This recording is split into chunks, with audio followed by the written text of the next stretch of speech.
Salam sejahtera pemirsa budiman, baiknya jumpa kembali saudara di Dimensi Iman Kristiani. Acara yang khusus kami kemas bagi saudara, guna kali pertanyaan, cari jawaban, bangun pemahaman perihal berbagai fenomena dalam keseharian kehidupan kekristenan kita. Saudara, salah satu gugatan yang acak benar kita dengar mengenai Alkitab adalah Alkitab tidak punya jawaban yang komprehensif buat setiap fenomena, terutama fenomena yang memang baru jadi kecenderungan akhir-akhir ini. Salah satunya adalah kecenderungan lesbian, homo, banci, biseksual, dan yang akhir-akhir ini juga jadi kecenderungan adalah apa yang acap kali kita dengar sebagai transgender atau transseksual. Transseksual mereka yang merubah kelaminnya dari laki-laki menjadi perempuan atau perempuan menjadi laki-laki. Transgender adalah mereka yang meskipun barangkali tidak merubah secara fisik kelamin mereka, tetapi memiliki konsep diri yang berbeda dengan siapa mereka sesungguhnya. Saudara, mestinya ini jadi bincang-bincang yang menarik buat kita. Dan untuk itu sudah hadir bersama kita kedua narasumber kita, Bapak Manao dan Ibu Sorta. Kita sapa dulu mereka, pemirsa. Shalom Bu Sorta. Shalom Bu Anis. Shalom Pak Manao. Shalom Bu Anis. Dan seperti biasa, saudara, hadir bersama kita pendeta kita yang akan bantu kita kejar setiap jawaban kali semua jawaban, Pendeta Bigman Sirait. Shalom Pak Bigman. Shalom. Saudara yang kekasih, apa yang dikatakan Anis tadi menarik untuk kita pikirkan. Tetapi sebelum saudara salah paham, Pak Mano dan Ibu Sorta ini bukan transseksual ya, ataupun transgender. Mereka adalah orang, pasangan suami istri yang sangat berbahagia, yang dikarunia anak, dan menjadi coba mencermati, mengamati apa yang terjadi sebetulnya dalam kehidupan ini. Namun sebelum kita lanjut untuk memikirkan diskusi ini, kita akan lebih dulu berdoa. Saya minta Pak Mano untuk pimpin kita dalam doa. Kita satu dalam doa. Maha besar Engkau Allah yang kami sembah di dalam Yesus Kristus Tuhan. Kuasa-Mu sungguh amat sangat besar, tak terjangkau oleh pikiran kami. Banyak hal Tuhan yang menjadi pergumulan kami melihat fenomena-fenomena, kenyataan-kenyataan yang ada di sekitar kami. Kiranya Engkau memberkati secara khusus Pak Bigman Sirait, pendeta yang akan memberikan kami kecerahan-kecerahan, jawaban-jawaban bersumber pada kebenaran firman-Mu. Hai di dalam nama Yesus Kristus Tuhan, kami pertaruhkan acara ini dari awal, pertengah hingga pada akhirnya. Amin. Amin. Saudaraku yang kekasih, di dalam kitab Kejadian, peristiwa penciptaan dengan sangat jelas dikatakan begini. Kejadian ayat yang pertama, pasal yang pertama ayat 27. Maka Allah menciptakan manusia itu menurut gambarnya. Menurut gambar Allah diciptakannya dia laki-laki dan perempuan diciptakannya mereka. Lalu di dalam Imamat Susra pasal yang ke-18 ayat 22 dikatakan begini. Janganlah engkau tidur dengan laki-laki secara orang bersetubuh dengan perempuan, karena itu adalah suatu kekejian. Dan Alkitab mengatur hukumnya itu adalah mati. Pada waktu kita melihat sebuah hal seperti ini, ada sebuah pertanyaan yang menggelitik atau pernyataan yang disampaikan Anis tadi. Seakan-akan kan Alkitab itu tidak bisa menjawab fenomena-fenomena yang kemudian terjadi. Saudara-saudara, Alkitab tidak sedang berusaha menjawab fenomena yang terjadi, tetapi Alkitab pada posisi kebenaran sejati yang menuntut seluruh fenomena itu harusnya kembali kepada kebenaran itu. Nah, problem kita di situ. Jadi Alkitab tidak bisa kita harap bergerak mengikuti apa yang ada, apalagi kemudian dia setuju lalu merubah dirinya. Oh, ini perubahan zaman. Itu kan kata orang. Jadi Alkitab nggak bisa dipahami begitu saja, sehingga ada pendeta misalnya setuju dengan homo dan seterusnya. Nah, kita kembali dulu saudara. Ini adalah role kita. Ya, kalau kita berjalan dari satu tempat ke tempat lain, ya kita ada jalannya. Kalau saudara memotong jalan, bisa nyampe, bisa nyasar. Jadi jangan coba lagi memotong jalan yang lain lagi. Bisa nyampe, bisa nyasar. Kita akan buang waktu. Ketika sudah ditemukan jalan yang sebetulnya lintas, cepat dan tepat, sudah teruji. Nah, Alkitab menciptakan kita laki-laki dan perempuan, heteroseksual. Diciptakannya lah mereka, dan itulah manusia. Itu dulu ya. Alkitab tidak mengenal diskriminasi. Ya, Alkitab tidak menganjurkan emansipasi. Alkitab mengajarkan partisipasi. Beda kan dengan zaman sekarang. Tapi isu kita bukan itu. Kita pinggirkan dulu. Alkitab mengajarkan kepada kita heteroseksual, bukan homoseksual, baik gay maupun lesbi. Gay untuk laki-laki, lesbi untuk perempuan. Atau biseksual, bisa dengan laki-laki, bisa dengan perempuan. Orang biseksual bisa punya istri, punya anak, tetapi kemudian juga punya hubungan affair dengan sesama jenis. Nah, ini memang menjadi isu-isu yang berkembang sebagai penyelewengan seksual. Ya, kita melihat itu sebagai penyelewengan seksual yang ternyata dulu kala sudah diantisipasi oleh Alkitab. Bagaimana kemudian Taurat mengatur itu? Tetapi pra-Taurat sudah ada peristiwa yang terkenal, Sodom Gomora, sehingga kata Sodom dipakai untuk mengatakan sodomi terhadap kasus homoseksual itu sendiri. Nah, sekarang kita bergerak kepada isu yang baru, transseksual. Bagaimana seorang pria mengganti kelaminnya menjadi seorang perempuan atau sebaliknya? Ya. Nah, saudara-saudara, kita tentu akan berpikir, kenapa ya? Kan dia sudah diciptakan jelas, dia laki-laki atau perempuan. Apa problemnya? Toh jadi laki jadi perempuan, sama senang sama susahnya. Karena ada senang, ada susahnya. Mana bisa jadi laki dan jadi perempuan lalu hilang susahnya, tinggal senangnya? Nggak ada. Nah, karena itu ketika dia melintasi itu selalu ada dasar problema psikologikalnya. Ya, walaupun nanti dalam standar psikologi ini sendiri teori-teori mempunyai kecermatan lagi. Ini bukan problema psikologis misalnya. Ini problema disoriented terhadap dirinya misalnya ya. Nah, ini ada klasifikasi lagi. Tetapi biarlah dulu teori ini kita pinggirkan karena kita tidak sedang berdebat teori-teori itu. Tetapi orang-orang transseksual selalu mempunyai problem dalam psikologikalnya. Itu jelas. Entah besar, entah kecil kadarnya, itu relatif penilaiannya. Nah, begitu pula ada orang transgender. Orang transgender adalah dia bukan laki-laki ingin jadi perempuan atau perempuan ingin jadi laki-laki. Gendernya yang jadi masalah, bukan seksualitasnya. Kalau seksualitas itu kan alat kelaminnya yang berubah. Tapi kalau gender perannya yang berubah.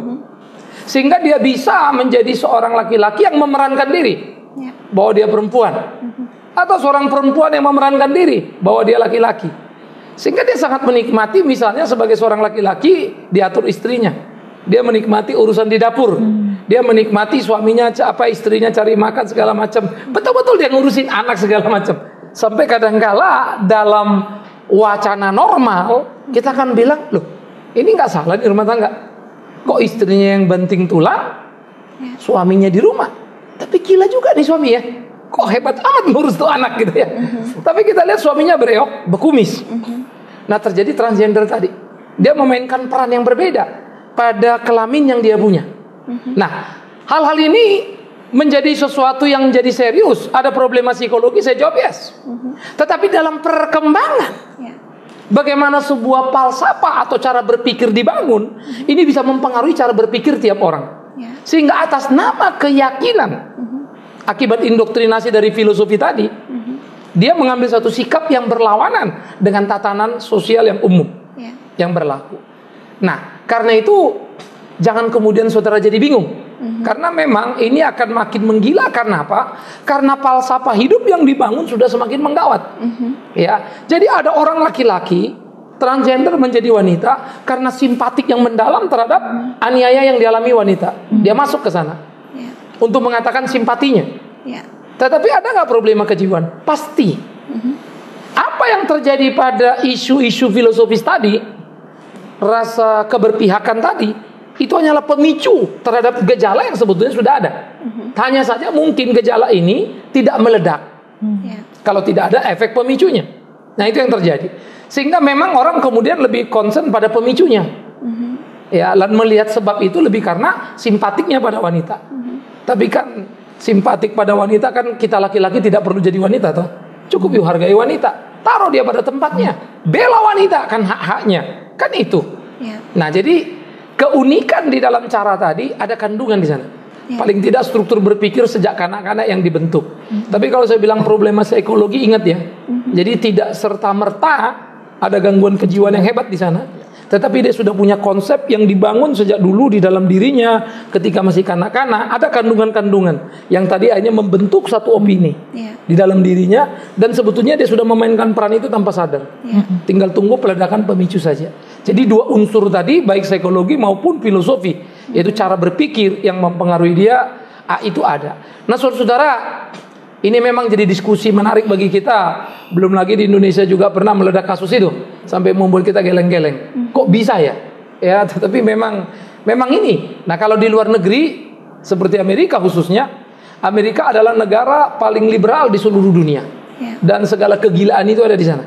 Ya, termasuk juga kalau kemudian orang-orang Kristen selalu lihat Amerika hebat begitu ya. Kadang-kadang saya juga suka linglung. Ya, sebetulnya orang Amerika tidak perlu terlalu banyak pelayanan di Indonesia ini. Karena di Amerika sana banyak persoalan yang perlu diselesaikan.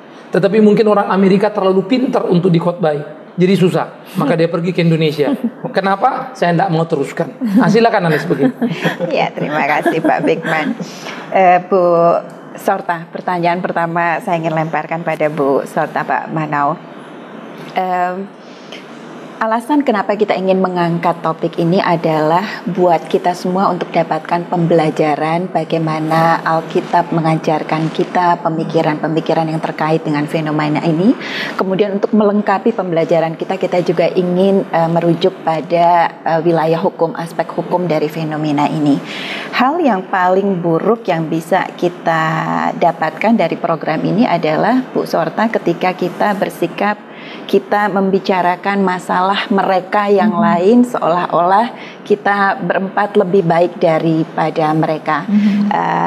Saya pikir penting buat kita untuk menyampaikan pesan utama ini kepada siapapun yang menyaksikan diskusi kita, karena Tuhan sudah ingatkan kita semua adalah pendosa, itu sebabnya kita berdosa.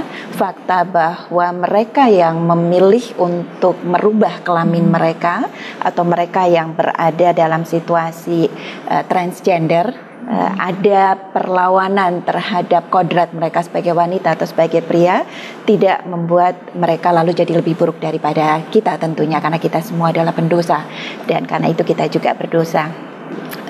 Bu Sorta, kenapa saya katakan demikian? Karena salah satu gugatan yang acap kali kita dengar terhadap orang-orang Kristen adalah mudah benar buat kita untuk memvonis atau menghakimi mereka berdosa.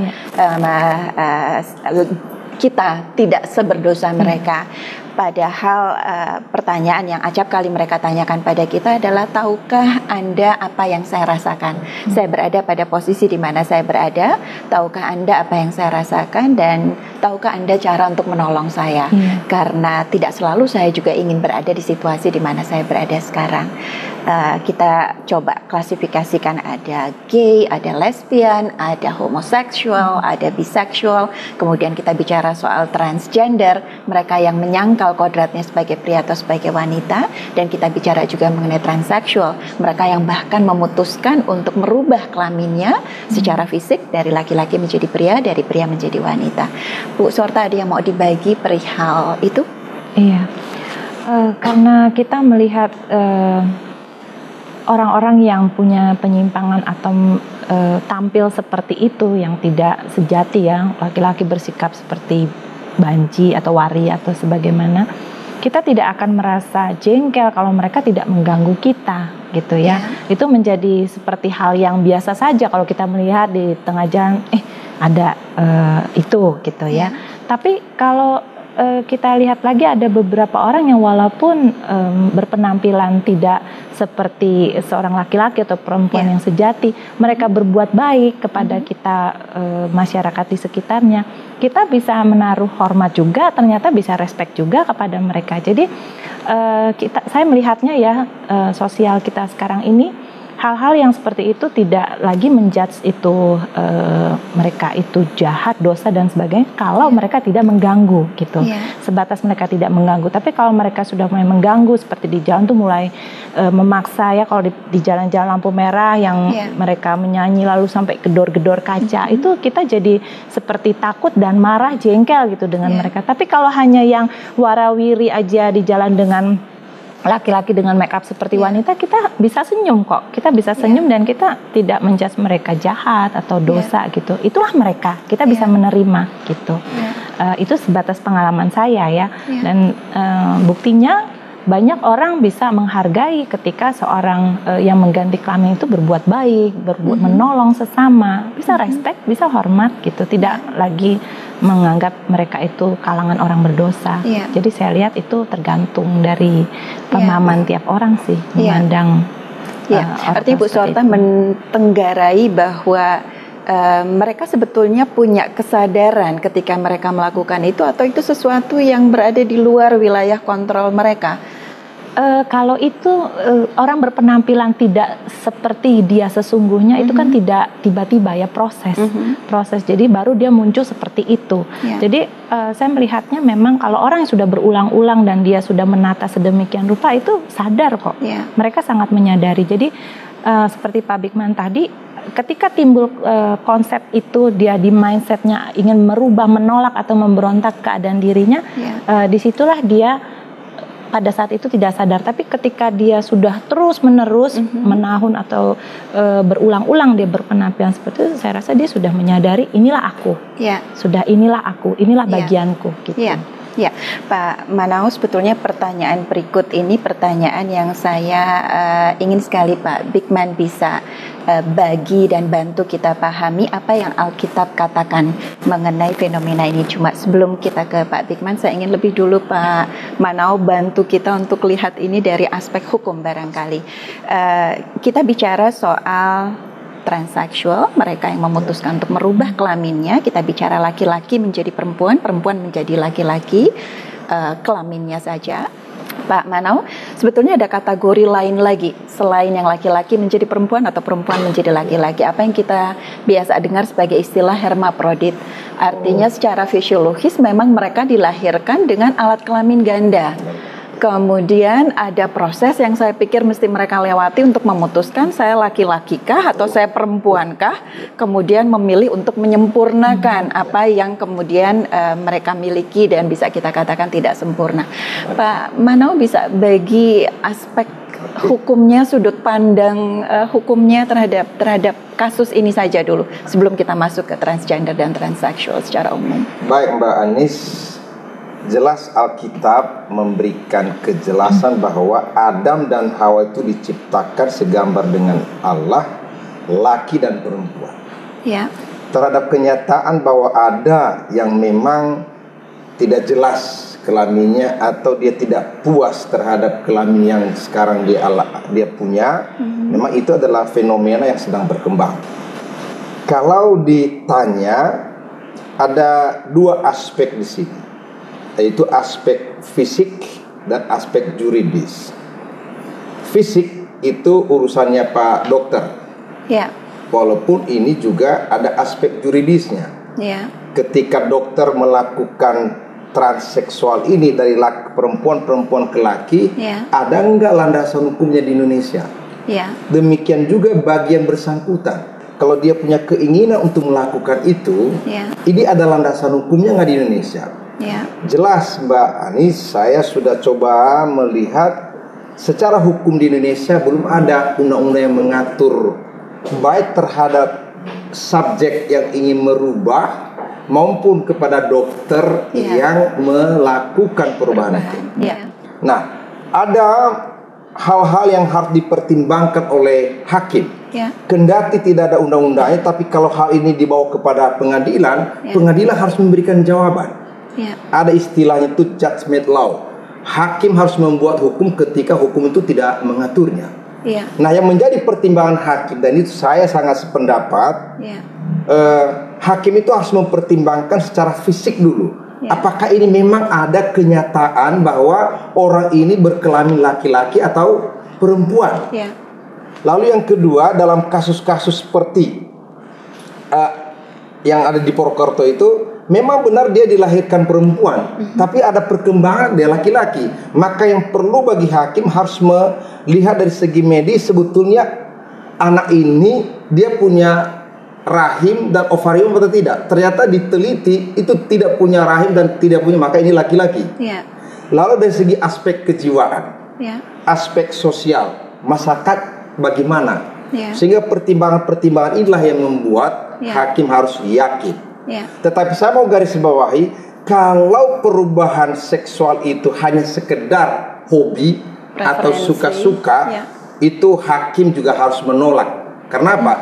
Ini ada juga aspek kepentingan pihak ketiga yang harus dilindungi.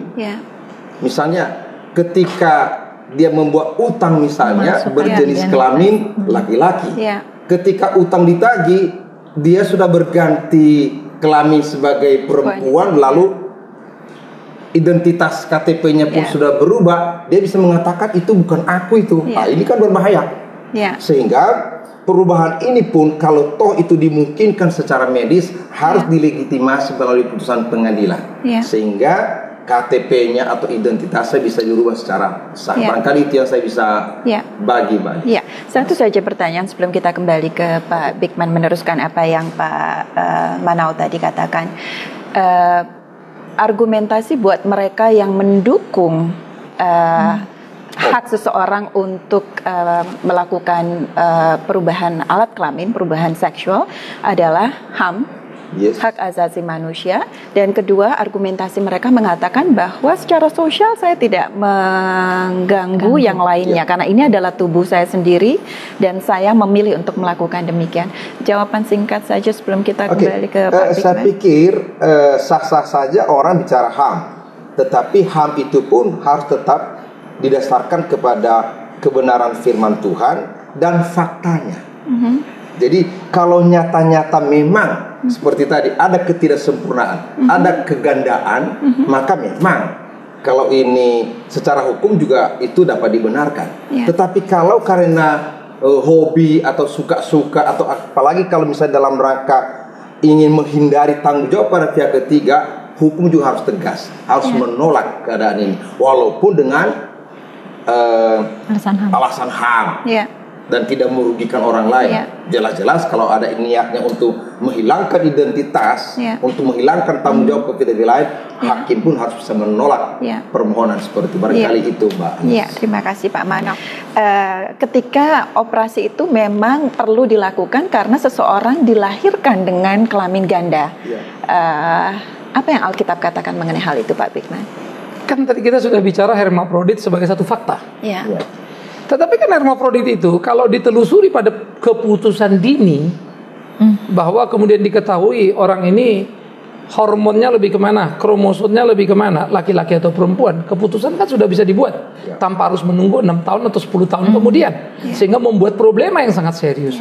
Karena itu sebetulnya itu bukan masalah kalau kemudian itu dianggap menjadi sebuah kepentingan urgent, sehingga alat ditingkatkan, sehingga anak lahir harus melewati beberapa seleksi misalnya. Pada case-case tertentu, ini ada kemungkinan yang mencurigakan.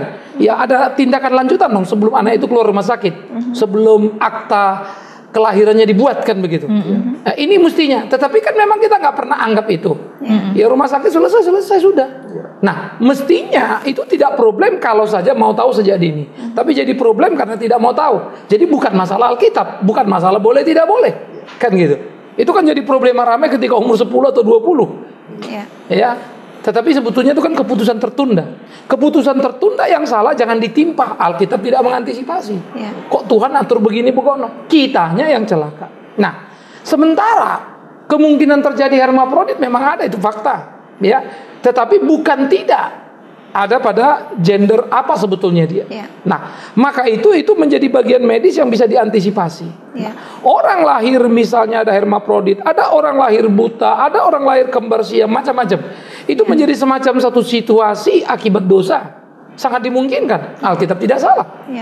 Ya, jadi kita juga jangan berpikir gini, loh, kalau Tuhan itu baik, Tuhan itu adil, kenapa ada orang lahirnya begitu? Nanti dulu, Tuhan memang baik, tapi kamu pendosa. Kita mesti sadar dulu, jangan lempar dulu ke atas gitu kan. Itu satu sudut. Jadi kita mesti sadar hakikat keberdosaan kita. Alkitab atur itu, bukan tidak. Hanya saja kita tidak bisa menerima fakta, kepahitan, kesakitan, persoalan sekalipun. Itu konsekuensi dosa. Karena kita pikir, kan bukan anak itu yang dosa. Itu kan orang-orang zaman dulu. Jangan lupa, yang berurusan dengan Tuhan adalah manusia, bukan orang per orang. Sebagai manusia yang berdosa. Aspek yang kedua, soal HAM misalnya, HAM ini kan seringkali berdiri akhirnya jadi liar. HAM itu tanpa KAM, saya sebut KAM-nya, kewajiban asasi manusia. Jadi kacau balau. Adalah hak kita memberi pendapat, mengkritik siapapun. Hak kita untuk demo. Tetapi bukan hak Anda menutup jalan saya. Kan begitu. Maka demolah di tempatnya, tapi tolong dong. Saya ini mau ke kantor ini. Masa gara-gara kamu saya jadi nggak bisa bergerak?